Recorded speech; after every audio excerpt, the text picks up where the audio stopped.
Meanwhile, the left are constantly telling those of us on the right how much more kind, understanding and compassionate they are than we are. I don't see it. On the left, I see people who are far too quick to judge others, far too simplistic in their analyses of current events and social issues, far too simplistic in their analysis of COVID and the response, and far too closed-minded and arrogant.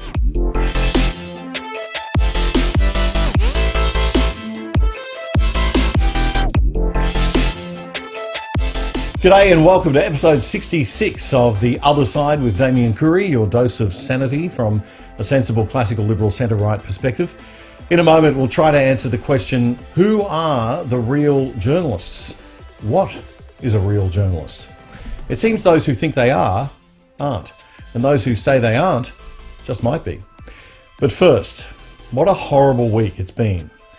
I just didn't think it could get any worse for civil liberties in Australia. But now we have politicians flip-flopping on opening up the country, everything hinging on this Friday's meeting of the National Cabinet, or as I like to call it, the Australian Politburo, our very own one-party system, the Lib Lab Coalition Party Room meeting, where they will debate not whether to lock us down and take away most of our basic rights and freedoms in a massively disproportionate response to COVID, but how long they're going to lock us down for and take away our rights in a massively disproportionate response to COVID.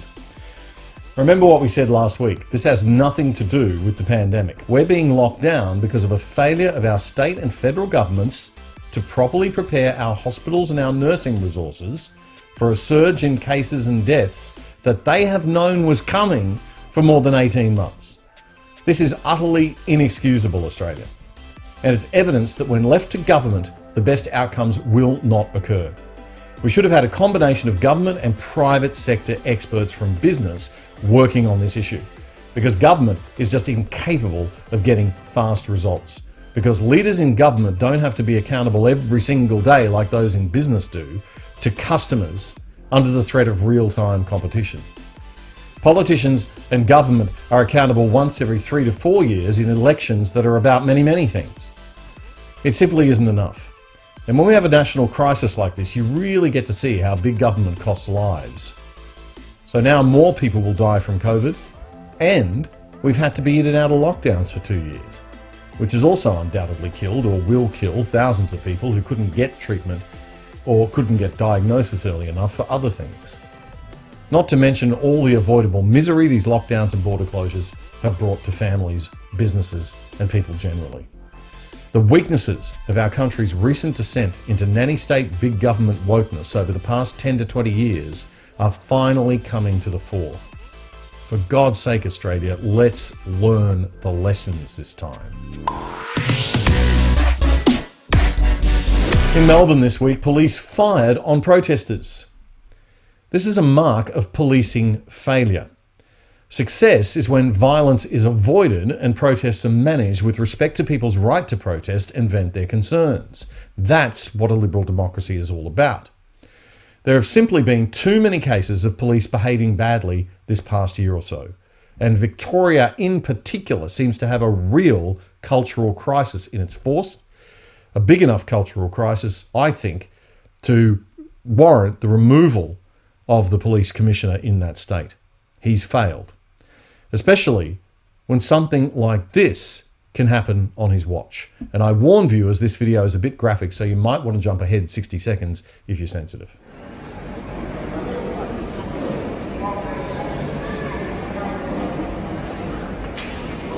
Oh! Now, for those of you listening on the podcast who haven't seen this viral video, it's of a police officer coming up from behind a man who's just standing at the Flinders Street Station concourse, apparently having a calm conversation with another police officer. And the police officer comes up from behind and violently throws him to the ground. The bang you heard appears to be of the victim's head hitting the concrete ground. Lovely. Reports from numerous witnesses on social media say the victim woke up in a pool of his own blood and urine, calling for his mum. I hope and pray that he doesn't have brain damage, said one post on YouTube. Indeed. Prominent Melbourne lawyer Jeremy King, who specialises in representing clients in police misconduct cases, told Melbourne's Herald Sun newspaper he was shocked by the footage, which he found sickening. King said, "This is what is known as a sling tackle. But since the other police officer the victim was talking to wasn't doing anything, this indicates that he wasn't posing a threat. The matter is being investigated by Victoria Police's Professional Standards Command, and the Victorian Police Chief Commissioner, Shane Patton, told Radio 3AW, "We won't jump to any conclusions. There's always context." Yeah, there's context, all right. You're the context. Your leadership style, your management approach, your politicisation of your police force.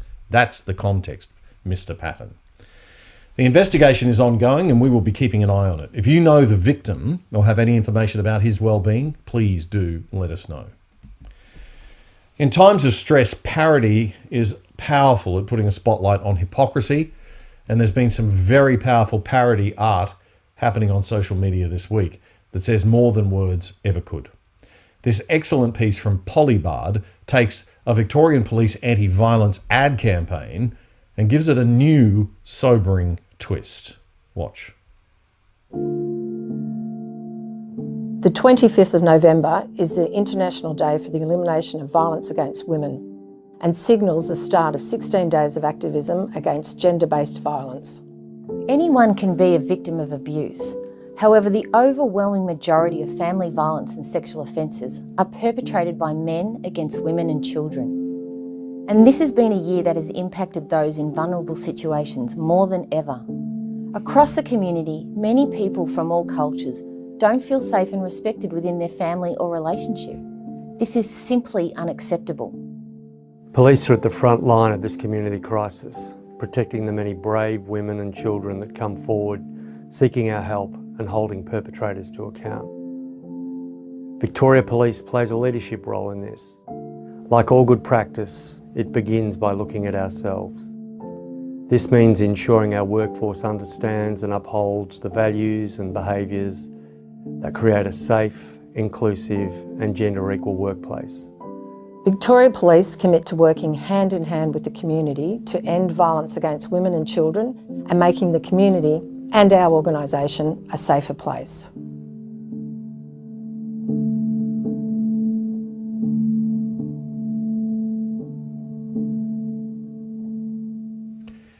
Very powerful stuff from the Victorian artist Polybard there. As was this one from D-Activist, who took Scott Morrison's virtual video speech on the weekend to the UN General Assembly. He took that video and he added some recent news footage to it. Again, apologies to our podcast listeners, you can't see this, but the links are in the program notes. In the meantime, you can listen to 90 seconds of the PM speech anyway. And you can probably imagine the footage that's being overlaid on the video. We are a proud liberal democracy. We believe in a world order that favours freedom and that supports the dignity and free expression of all people. We believe in human rights, in gender equality and the rule of law, and we back that up with how we pursue these things in our own country, in our own society, and how we raise our own children. Australia was one of 8 countries only involved in the drafting of the Universal Declaration of Human Rights, and we continue to strengthen the international human rights system. And we will continue to raise our voice on important issues like the rights of women and girls, the rights of Indigenous peoples, because respecting the rights and freedoms of the individual is intrinsically important. It is fundamental to our values as a people and as a nation. It lifts all societies and nations too, delivering better outcomes through economic inclusion. So if you get vaccinated, there will be special rules that apply to you. Women's empowerment, environmental sustainability, rising living standards and so much more. Australians' actions are guided by our belief in the inherent dignity of all people, everywhere, no matter the circumstances. Mr. President, we learned through the pandemic that every moment of challenge requires us to think anew, to engage with each other, to learn as you go. It is an experience understood by many others. And so we will continue to meet this moment with dialogue.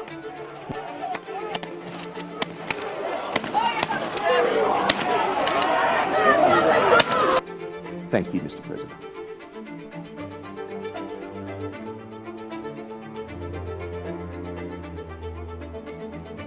Another good one from D-Activist on YouTube, and just after that went viral, according to D-Activist, the video was demonetized by YouTube, which means any pittance that Google's YouTube might have thrown at them for all the views that it's brought them and their advertisers will not be going to deactivist.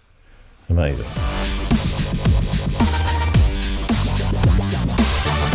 Now, I'm not sure what's appalled me more this past week. The fact that we've got police who look like military commandos storming through the streets of Melbourne, firing rubber bullets at protesters, or the way that the news has been covered by Australia's mainstream media.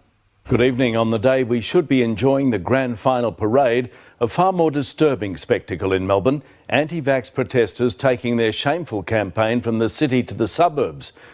That's Channel 9 News Melbourne. But that's not news, folks. That's commentary and propaganda. Listen carefully. Good evening. On the day we should be enjoying the grand final parade. So right from the start, they want you to think about what you're missing. You should be enjoying the grand final parade, Melbourne. You're not. You're not because of these bloody protesters. That's what they want you to think.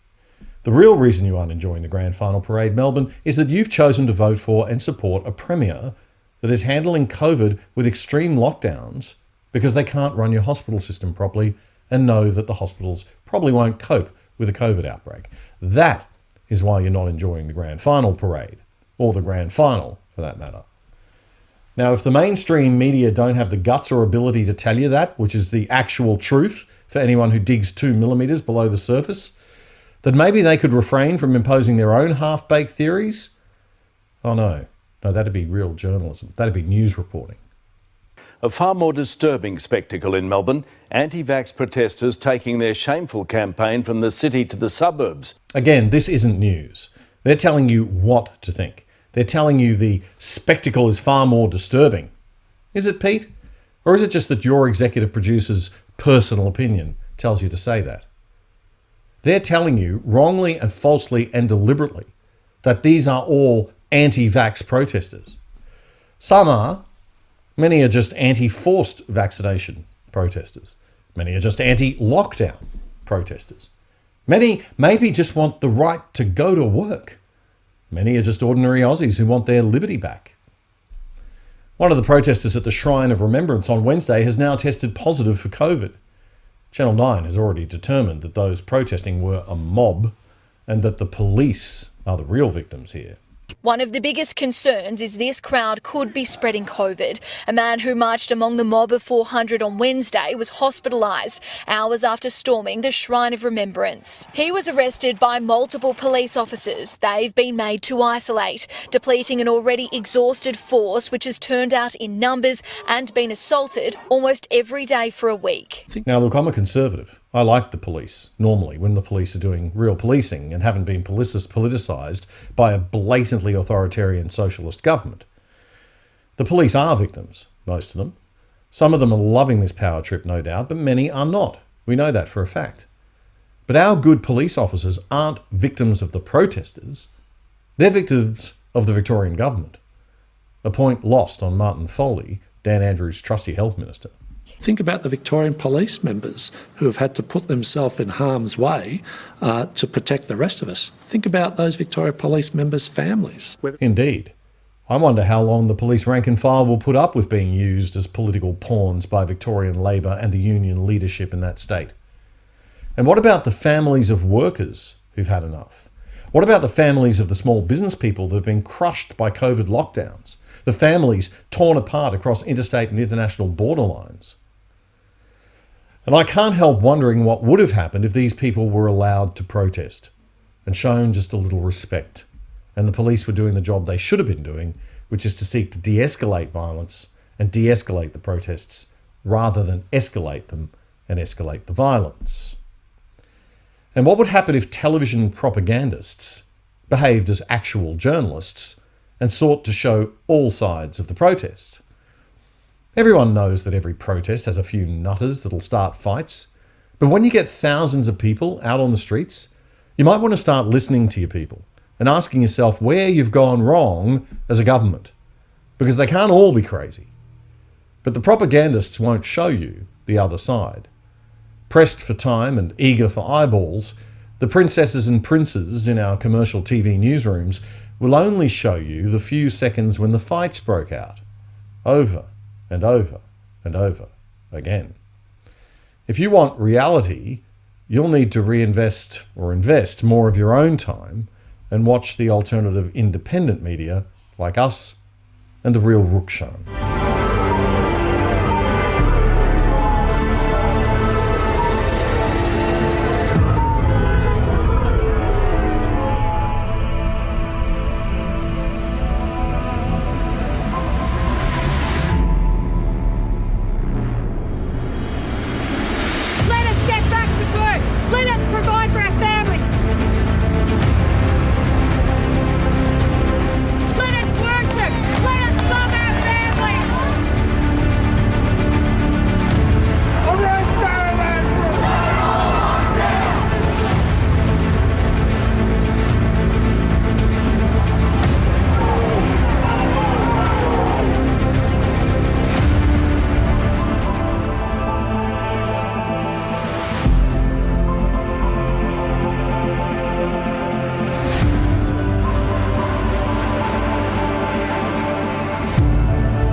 Now, the full video is 3 minutes long. The link is in our program notes. Do check out some of The Real Rukshan's other work while you're at it.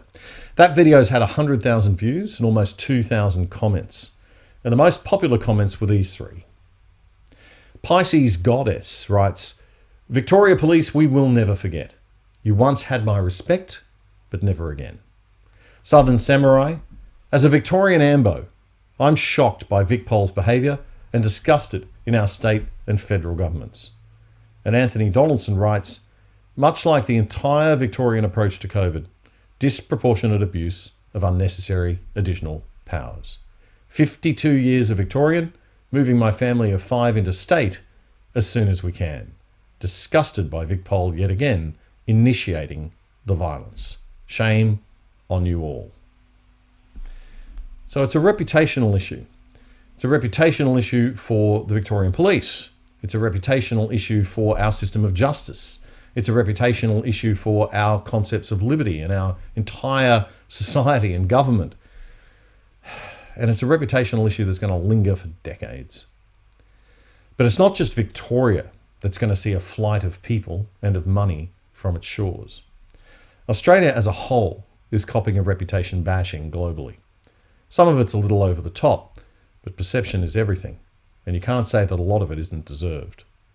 Thanks to Dan Andrews and our federal leadership's failure to rein him in, Australia will suffer long term. Now, Fox News' top-rating Laura Ingram show spotted The Real Rukshan's work and had him on for a chat. Short months, Australia has gone from one of the world's freest countries to what is essentially a biomedical police state. Things have become so unbearable that hundreds of Aussies took to the streets in Melbourne today. I know children raising a son, 13-year-old. I'm not the Let us get back to work. Let us provide for our families. Here now is the man who shot that footage, independent journalist Rukshan Fernando. Rukshan, what's happened to Australia? Yeah, Laura, well, that footage was from a couple of days ago, but we're into like the third or fourth day of continuous protests here in Melbourne. And right now, I don't know if you can hear, but there's helicopters whirling above the city of Melbourne. There's riot police on the streets, and they're rounding up construction workers and tradespeople that we commonly refer to as tradies here for voicing their dissent and their concern about mandatory vaccinations, and in particularly those workers in the construction sector who don't want to be vaccinated to keep their job. And it's scenes that we've never seen before in Australia. And as someone that's grown up here my entire life in Australia, I can't believe that I'm seeing this in my state as well. No, I mean, I saw this video over the weekend of some poor old woman getting pushed aside, pushed down by the rows and rows and rows of police and, I guess, military or security officials. And for a moment, I looked and I said, is this China? I know China's looking very rapaciously at Australia, but it looked more like something at Tiananmen Square than you'd expect from Australia. That's right, Laura. I mean, look, these are just everyday Australians, everyday Victorians. They're protesting. Right now, the government said, protesting is illegal. You can't be on the street. So the police are using all sorts of tactics and measures against just ordinary working class Australians. Australia is making China proud, and that footage is, I can't stop watching it. Rukshan, thank you. The British rapper and podcaster Zuby, who recently fled the UK for the US because of COVID lockdowns, had this to say about the UK and Australia on Fox Nation's Tucker Carlson Today Show. With me, it's like, well, there's nowhere else to go besides literally leaving the whole country, which is bittersweet. It's an adventure, but I don't like the fact that I felt like my hand was forced. Yes. And that things were going in such a direction where I was like, man, like I don't know. You know, I talk to people who live in all the freedom lovers who are out there in places like Australia right now.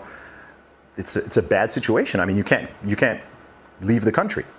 Yeah. I mean, that in itself, it's one thing if things leave the country. You can't come in. You can't leave. It's gone back to being a penal colony, right? So why is that better than Cuba? I mean, better beaches? Like what?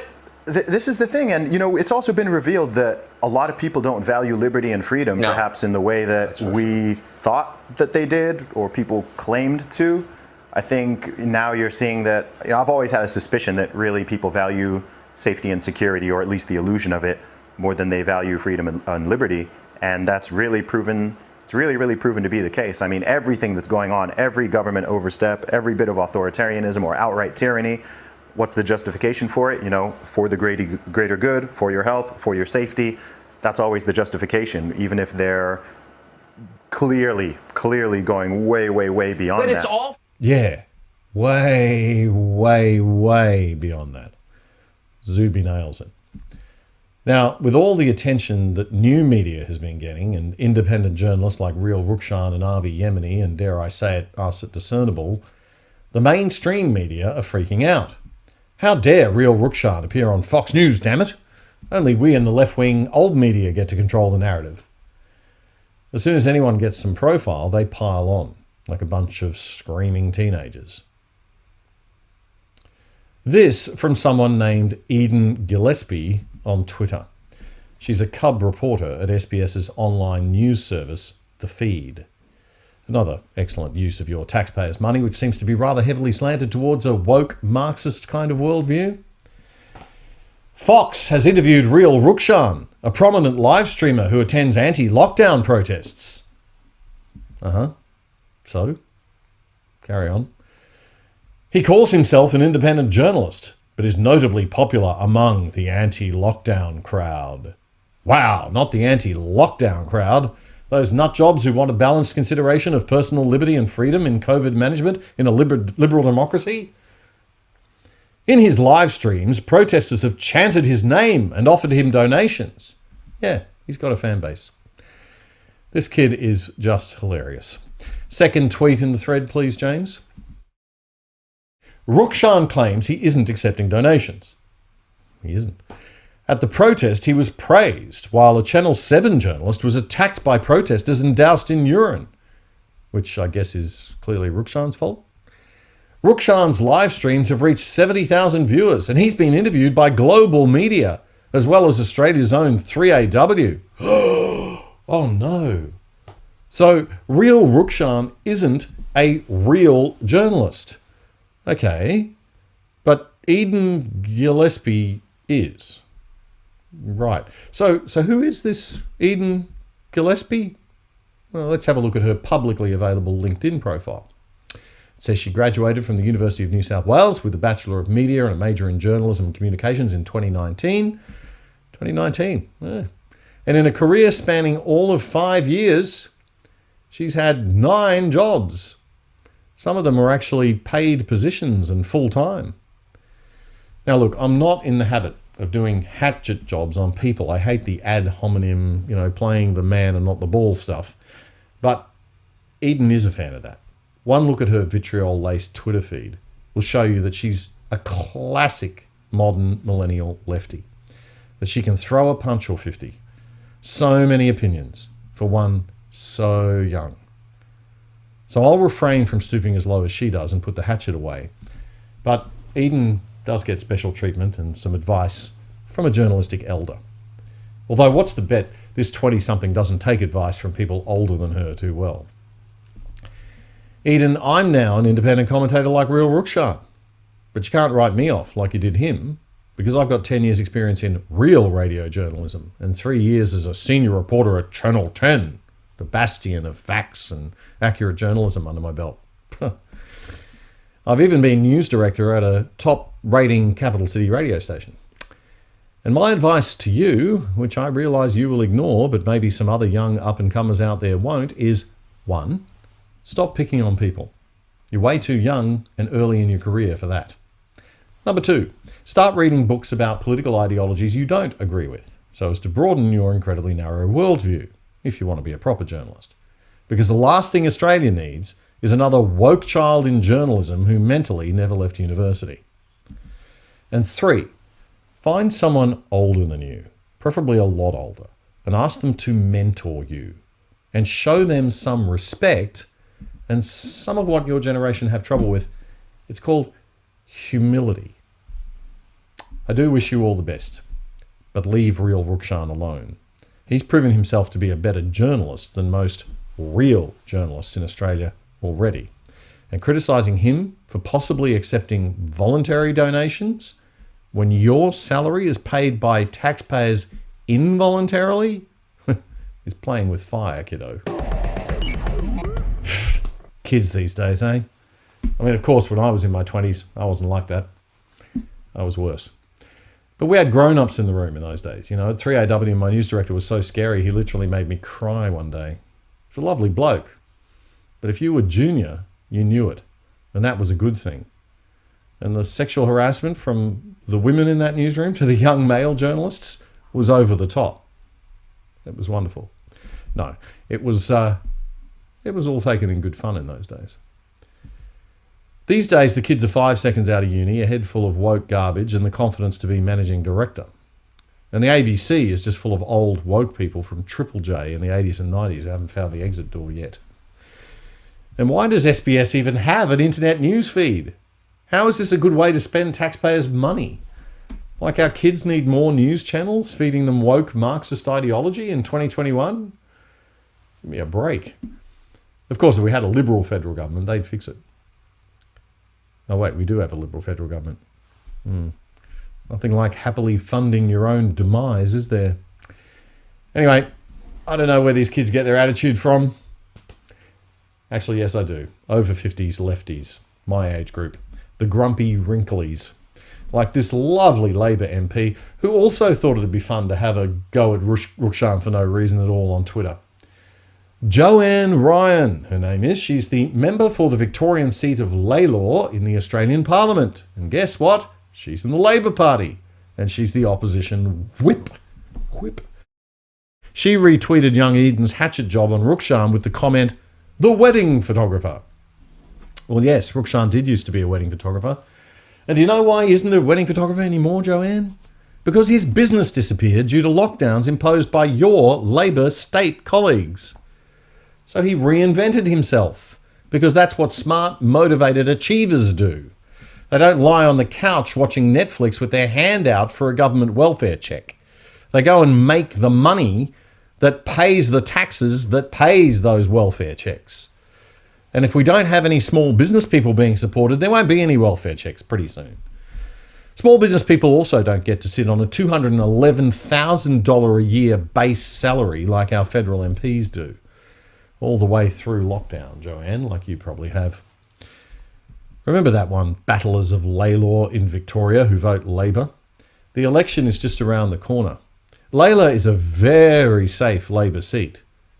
But maybe, just maybe, it shouldn't be.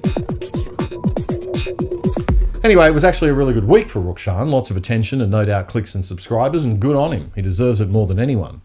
The Age newspaper in Melbourne actually did a little piece on him and was quite positive for the most part. But of course it had to feature some academics and sociologists tisk-tisking and finger-wagging at the far-right influences. So most academics in Australia, you know, today anything right of Chairman Mao in a Lenin costume is considered to be far-right. The Age reports, quote, Deakin University political sociologist Dr. Josh Roos, who studies far-right movements, does not believe Rukshan Fernando's role is passive. His videos have grown him exponentially in the last week. It's an interesting tactic and style. He'll attend these protests, film the violence, yet deny responsibility, Ruse says. His filming of the protest is actually part of the problem. Honestly, can you believe this guy? He films the spectacular and seeks to bring in sympathy for protesters. In that sense, he's building their narrative. Okay, that is, I don't have any words for that one. You know, Channel 9 acting as a PR arm of Victoria Police is just fine, is it, Doctor? There is no difference between Rukshan's camera being there, or Channel 10's, or Channel 7's, or Channel 9's. The protesters will always play up for the cameras, and the cameras all want to get viewers. And they'll particularly focus on the minority of troublemakers and blow that out of proportion. And as for a narrative, everyone's got a narrative. Your insight is not very insightful on this occasion, pal. Now, another academic that the newspaper spoke to, Dr. Francesco Bailo, a lecturer in digital and social media at the University of Technology in Sydney, was actually far more sensible, telling The Age that he doesn't believe the narrative that the movement is driven by the far right. Quote, "I never believe in general the simple explanation, saying that the far right blows some whistle and then you have hundreds of people in the streets. The roots of this, the discontent causing this, is real. People are not being paid, the vaccine mandate. You have an opportunity for many different movements and groups to try to steer this." Thank you, Dr. Bailo. Some sanity and actual intelligence in Australian academia at last. Folks, when are we going to stop with these simplistic narratives? A lot of the people marching in Melbourne, yes, even those who went to the shrine, were good, ordinary people who are hurting. Villainising them and calling them deplorables doesn't work. Remember Hillary? It just drives division in society. Of course there are some troublemaking idiots in there, like the vile mongrel who dared to relieve himself at the shrine. What an absolute pig. But the media commentators making it all about the desecration of the shrine the next day? Well, they seem to be swallowing a distraction, perhaps promoted by the Victorian Police Media Unit. It's an old PR trick. Look over here, this horrible thing that happened. Don't look over here at the fact that we're shooting people. And meanwhile, the left are constantly telling those of us on the right how much more kind, understanding and compassionate they are than we are. I don't see it. On the left, I see people who are far too quick to judge others, far too simplistic in their analyses of current events and social issues, far too simplistic in their analysis of COVID and the response, and far too closed-minded and arrogant. What COVID has shown us is what these kind, compassionate left-wing bureaucrats do when they have power. How fast they'll resort to command and control approaches. Lockdowns, fines, heavy penalties, police brutality, and now firing rubber bullets at their own citizens. That's the left. Our country is crying out for leadership from the centre and the centre-right. But that too is completely lacking because both major parties have gone a bit too left. They both want big government. In the election coming in the next 6 months or so, we need to vote for politicians who say that they will reduce the size of government, remove some of the laws and the thousands of regulations, too many, that we have in Australia, and create a freer, more liberal, more democratic Australia. See you next week.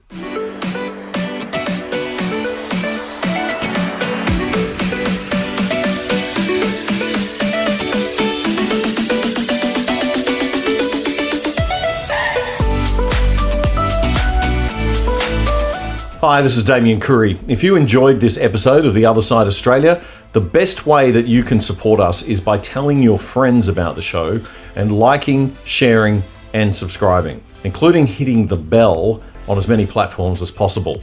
To find us, simply search up The Other Side Australia or Discernible with an A on YouTube. YouTube is the best place to go. When you get to the Discernible platform, the Discernible channel on YouTube, you'll see playlists for the different Discernible shows, and there's a playlist for The Other Side Australia which has all of our or most of our past episodes, as well as always the most recent episodes at the top. So that's YouTube, Discernible with an A, DISCERNABLE, and you're looking for the playlist of The Other Side Australia, and you'll find it right there on Discernible. You can sign up for that playlist and alerts on that playlist by just hitting subscribe and the bell, or to all the Discernible content, and you'll catch us every single time. They'll let you know when we put up new content. Now, you can also follow us for the audio show, the podcast show.